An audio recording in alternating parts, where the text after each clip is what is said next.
एक बार भीमसेन व्यास जी से कहने लगे कि हे पितामह, भ्राता युधिष्ठिर, माता कुंती, द्रौपदी, अर्जुन, नकुल और सहदेव आदि सब एकादशी का व्रत करने को कहते हैं, परंतु महाराज मैं उनसे कहता हूँ कि भाई मैं भगवान की शक्ति पूजा आदि तो कर सकता हूँ, दान भी दे सकता हूँ, परंतु भोजन के बिना नहीं रह सकता।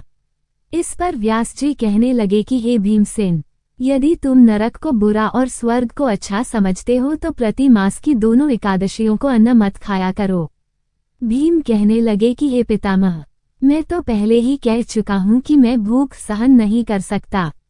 यदि वर्ष भर में कोई एक ही व्रत हो तो वह मैं रख सकता हूँ, क्योंकि मेरे पेट में वृक नाम वाली अग्नि है, सो मैं भोजन किए बिना नहीं रह सकता।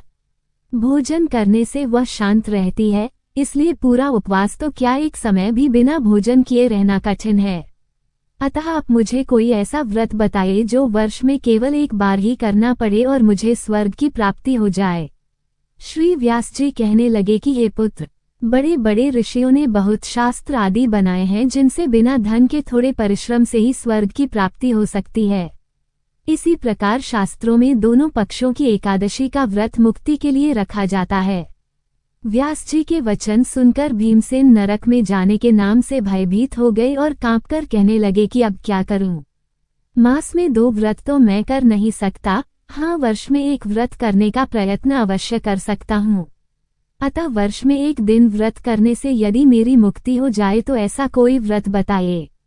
ये सुनकर व्यास जी कहने लगे कि वृषभ और मिथुन की संक्रांति के बीच ज्येष्ठ मास के शुक्ल पक्ष की जो एकादशी आती है उसका नाम निर्जला है। तुम उस एकादशी का व्रत करो। इस एकादशी के व्रत में स्नान और आचमन के सिवा जल वर्जित है। आचमन में 6 मासे से अधिक जल नहीं होना चाहिए, अन्यथा वह मद्यपान के सदृश हो जाता है। इस दिन भोजन नहीं करना चाहिए, क्योंकि भोजन करने से व्रत नष्ट हो जाता है। यदि एकादशी को सूर्योदय से लेकर द्वादशी के सूर्योदय तक जल ग्रहण न करे तो उसे सारी एकादशियों के व्रत का फल प्राप्त होता है। द्वादशी को सूर्योदय से पहले उठकर स्नान आदि करके ब्राह्मणों का दान आदि देना चाहिए। इसके पश्चात भूखे और सत्पात्र ब्राह्मण को भोजन कराकर फिर आप भोजन कर लेना चाहिए। इसका फल पूरे 1 वर्ष की संपूर्ण एकादशियों के बराबर होता है। व्यास जी कहने लगे कि हे भीमसेन, यह मुझको स्वयं भगवान ने बताया है। इस एकादशी का पुण्य समस्त तीर्थों और दानों से अधिक है।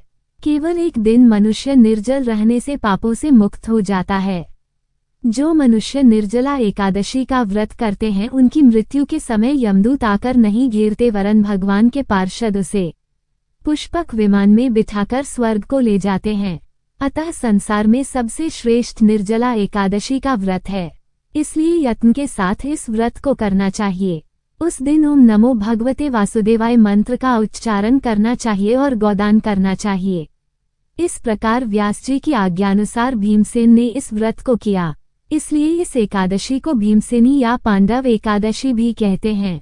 निर्जला व्रत करने से पूर्व भगवान से प्रार्थना करें कि हे भगवान, आज मैं निर्जला व्रत करता हूँ, दूसरे दिन भोजन करूँगा। मैं इस व्रत को श्रद्धापूर्वक करूँगा, अतः आपकी कृपा से मेरे सब पाप नष्ट हो जाएं। इस दिन जल से भरा हुआ एक घड़ा वस्त्र से ढककर स्वर्ण सहित दान करना चाहिए। जो मनुष्य इस व्रत को करते हैं उनको करोड़पल सोने के दान का फल मिलता है, और जो इस दिन यज्ञादिक करते हैं उनका फल तो वर्णन ही नहीं किया जा सकता। इस एकादशी के व्रत से मनुष्य विष्णुलोक को प्राप्त होता है। जो मनुष्य इस दिन अन्न खाते हैं वे चांडाल के समान हैं, वे अंत में नरक में जाते हैं। जिसने निर्जला एकादशी का व्रत किया है वह चाहे ब्रह्म हत्यारा हो, मद्यपान करता हो, चोरी की हो या गुरु के साथ द्वेष किया हो, मगर इस व्रत के प्रभाव से स्वर्ग जाता है। हे कुतिपुत्र, जो पुरुष या स्त्री श्रद्धापूर्वक इस व्रत को करते हैं उन्हें अग्रलिखित कर्म करने चाहिए। प्रथम भगवान का पूजन, फिर गोदान, ब्राह्मणों को मिष्ठान व दक्षिणा देनी चाहिए तथा जल से भरे कलश का दान अवश्य करना चाहिए। निर्जला के दिन अन्न, वस्त्र, उपहार, जूती आदि का दान भी करना चाहिए। जो मनुष्य भक्तिपूर्वक इस कथा को पढ़ते या सुनते हैं उन्हें निश्चय ही स्वर्ग की प्राप्ति होती है।